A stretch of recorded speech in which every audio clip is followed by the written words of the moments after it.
ফেসবুকের স্ট্যাটাস আর পোস্ট দিয়ে প্রশাসন চালানো, সমন্বয়হীনতা আর সিদ্ধান্তহীনতার জন্য এই অন্তর্বর্তী সরকারের সমালোচনা বহুদিন ধরেই হচ্ছে।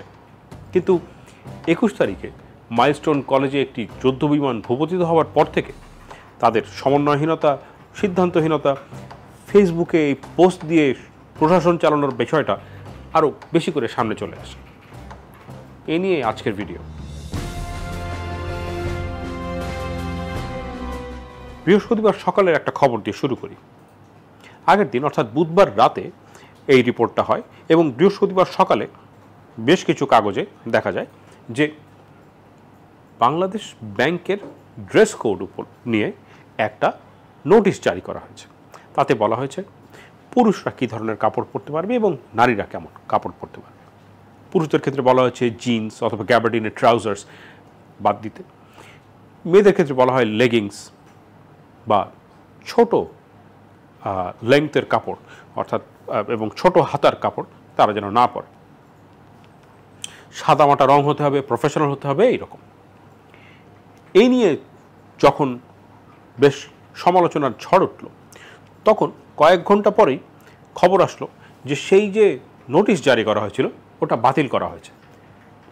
এমনকি তখন দেখা গেল যে বাংলাদেশ ব্যাংকের যে গভর্নর উনি এই নোটিশের কথা জানতেনও না এবং তিনি এটা জানতে পেরে বেশ রেগে গেছেন। এটা একটা উদাহরণ মাত্র। এইরকম বিভিন্ন ধরনের উদাহরণ পাওয়া যায় এই সরকারের আমলে। সেখানে যেমন ধরা যাক আন্দোলনের মুখে কোনো একটা সিদ্ধান্ত থেকে বারবার পিছিয়ে এসছে এই সরকার, সেরকম হয়েছে।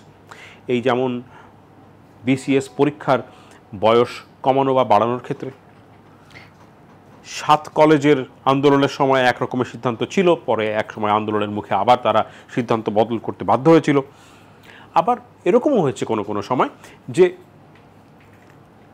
এমন একটা অবস্থা, পরিস্থিতি এমন জায়গায় চলে গেছে যে সেইটা ঠিক করার জন্য কেউ কোনো চেষ্টাই করছে না এবং বোঝাই যাচ্ছে না আসলে দায়িত্বটা কার।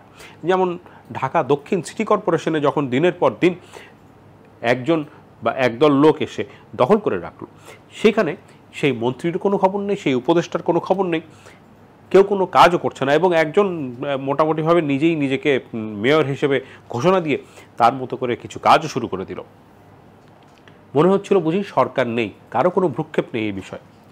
আর এক একটা সিদ্ধান্ত নিয়ে আবার পিছিয়ে আসা, সেরকম তো হরহামেশা হচ্ছেই। এবার দেখি 21 তারিখ থেকে কি হলো।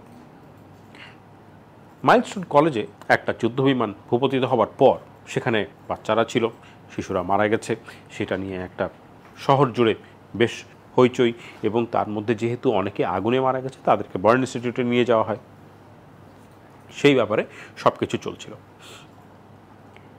এই ফায়ার ব্রিগেড তারা পুলিশের সাহায্যে হোক কিভাবে হোক ওখানে একটা স্থানীয় হাসপাতাল, উত্তর আধুনিক হাসপাতাল এবং তারপরে যে বার্ন ইনস্টিটিউটে নিয়ে গেছে অথবা ঢাকা মেডিকেল কলেজে নিয়ে গেছে, এগুলো সব কোনোটা ফায়ার ব্রিগেড ব্যবস্থা করেছে, কোনোটা অন্যদের সহায়তায় হয়েছে।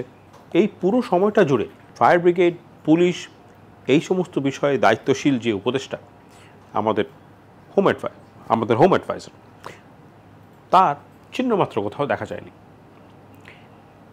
অন্যদিকে হাসপাতালগুলোতে স্বাস্থ্যসেবা যেন ঠিকঠাক থাকে, আদৌ ঠিক আছে কিনা, তার ঠিক মতো তদারকি হচ্ছে কিনা, সেই বিষয়ে স্বাস্থ্য উপদেষ্টার যেই রকম অ্যাক্টিভিটি থাকার কথা সেটা তার তুলনায় খুবই অল্প ছিল। উনি একবার কোনো রকমই এক জায়গায় তাকে দেখা গেছে, তারপরে আর দেখা যায়নি। এই দুজন সম্ভবত সবচেয়ে বেশি অ্যাক্টিভ থাকার কথা এই পুরো বিষয়টা নিয়ে, তার কোনোটাই এখনও পর্যন্ত আমরা দেখতে পাইনি। এ তো গেল 21 তারিখের ওই দিনের ব্যাপার। 21 তারিখ প্লেন ক্র্যাশের কিছুক্ষণের মধ্যে, কয়েক ঘন্টার মধ্যে সরকার একটা শোক দিবস ঘোষণা করে।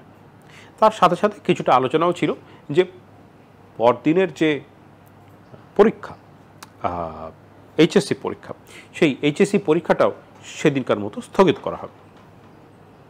কিন্তু এই বিষয়ে সন্ধ্যা রাত পর্যন্ত তেমন কোনো ঘোষণা আসেনি।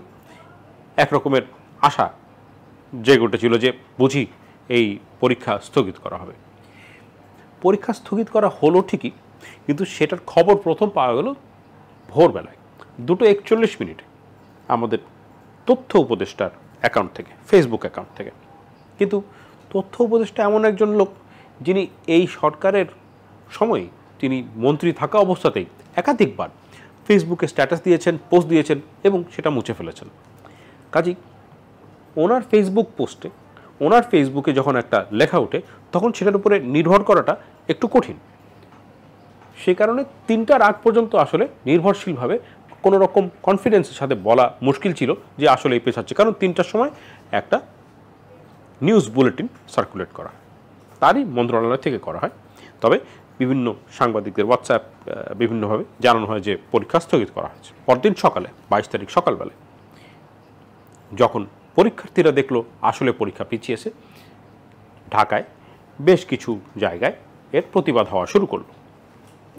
একদল পরীক্ষার্থী, ডেমনস্ট্রেটর বলা যায়, তারা জবরদস্তি সচিবালয়ে ঢুকে পড়লো এবং সচিবালয়ে ঢুকে যাওয়ার পরে প্রতিবাদ করছিল। সেখানে কিছু ভাঙচুর করে, পুলিশ তাদেরকে লাঠিপেটা করে, টিয়ার গ্যাস শেল ছড়ে এবং তারপর তাদেরকে সেখান থেকে বের করে দেয়। কিন্তু এই প্রক্রিয়ার মধ্যে বেশ কিছু পরীক্ষার্থী আহত হয় এবং সেখানে মোটামুটি একটা নৈরাজ্যের মতো অবস্থা দাঁড়ায়।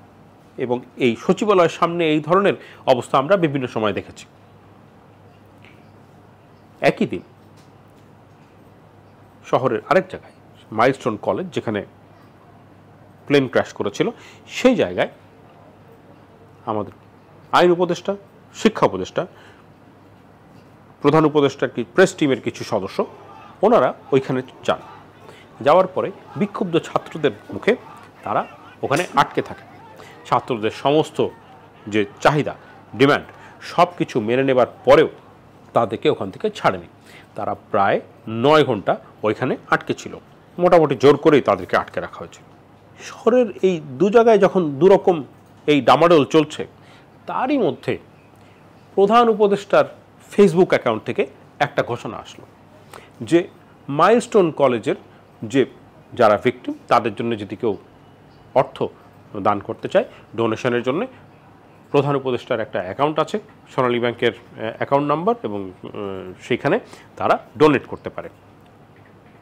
এই মর্মে একটা ঘোষণা আসলো। মনে হচ্ছিল বুঝি সরকার এই মাইলস্টোন কলেজের যে ভিকটিম তাদের জন্য চাঁদা তুলছে বা চাঁদা চাইছে।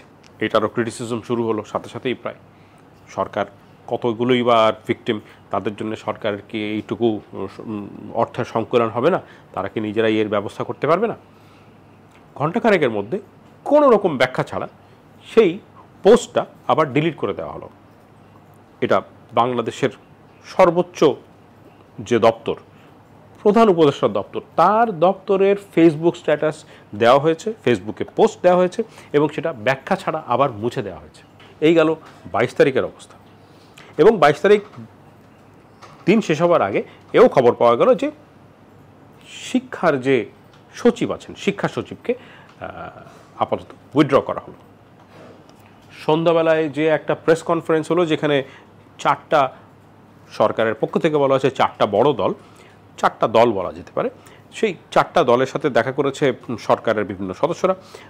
প্রধান উপদেষ্টার সাথে তারা বসেছেন। এখানে বিএনপি ছিল, এনসিপি ছিল, জামায়াত এবং ইসলামী আন্দোলন। তারা বেরিয়ে তেমন কেউ কোনো কথা বলেননি। তবে সরকারের পক্ষ থেকে বলা হয়েছে সবগুলো দল এসে একমত পোষণ করেছে যে তারা সবাই এক সরকারের সাথে একসাথে মিলে কাজ করতে তাদের কোনো অসুবিধা নেই। তারা ইউনাইটেড এবং কমিটেড, যে এই সরকারের সাথে যেন কোঅপারেট করতে তারা কমিটেড। দিনভর যে মিসম্যানেজমেন্ট, যে বিভিন্ন জায়গায় নৈরাজ্য অথবা যে রকম সমন্বয়হীনতা, সেগুলোর ব্যাপারে কোনো কমেন্ট ছিল না। 23 তারিখে গিয়ে শিক্ষা উপদেষ্টা দুপুরবেলায় ব্যাখ্যা করার চেষ্টা করলেন যে কেন 3টার সময় পরীক্ষা পেছানোর বা স্থগিত রাখার যে সিদ্ধান্ত, সেই সিদ্ধান্তটা যুক্তিযুক্ত ছিল।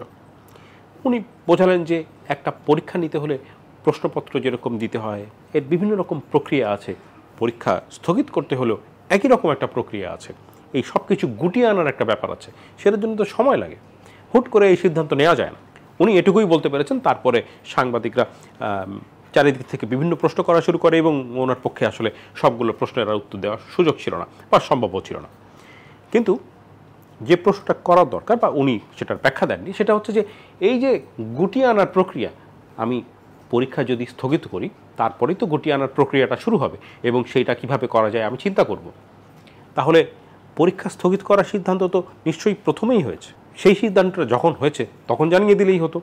সমস্ত প্রক্রিয়া শেষ করার পরে কেন স্থগিত করার সিদ্ধান্ত জানাতে হবে? আরেকটি বিষয়, যদি এমনই হয় যে এই গুটিয়ে আনার প্রক্রিয়াটা অনেক কমপ্লেক্স এবং সেটা সময় সাপেক্ষ, সেটা শুরু হয়েছিল কখন? সেটা কি রাত 1টার সময় শুরু হয়েছিল, নাকি আসলে ওই বিকাল 4টার সময় শুরু হয়েছিল? সেটাও উনি পরিষ্কার করেননি এবং এটাও খুব একটা গ্রহণযোগ্য ব্যাখ্যাও হয়নি। একই সাথে উনি যেরকম করে বোঝানোর চেষ্টা করছিলেন যে সব কিছু খুব স্বাভাবিক এবং এইভাবেই কাজ করার কথা, তাতে কিন্তু এটা মনে হয় না যে শিক্ষা সচিবের চাকরি তাকে যে সাসপেন্ড করা হলো বা উইথড্র করা হলো সেটা এই ব্যাখ্যার সাথে যায় না। নিশ্চয়ই কোনো না কোনো ঝামেলা হচ্ছিল, নাহলে শিক্ষা সচিবকে সরিয়ে দেওয়ার কোনো কারণ নেই। কিন্তু এর কোনো ব্যাখ্যাও শিক্ষা উপদেষ্টা দেননি। এই যে এক পা আগাই এক পা পিছাই, সিদ্ধান্তহীনতা, সমন্বয়হীনতা, এই কথায় কথায় থুক্কু বলে আবার শুরু করার যে প্রবণতা, সেইটা এই সরকারের একটা সমালোচনার জায়গা ছিল শুরুর থেকেই। এই সরকার যখন ক্ষমতায় আসে তখন আমাদের যেমন আশা ছিল যে এই সরকারের মধ্যে থাকবে এক রকমের তারুণ্যের উচ্ছ্বাস, একজন নোবেল বিজয়ীর ধী প্রজ্ঞা আর এক রকমের আত্মবিশ্বাস, তার বদলে আমরা দেখছি আত্মবিশ্বাসের অভাব, সমন্বয়হীনতা আর সাংঘাতিক রকমের একটা দোদুল্যমান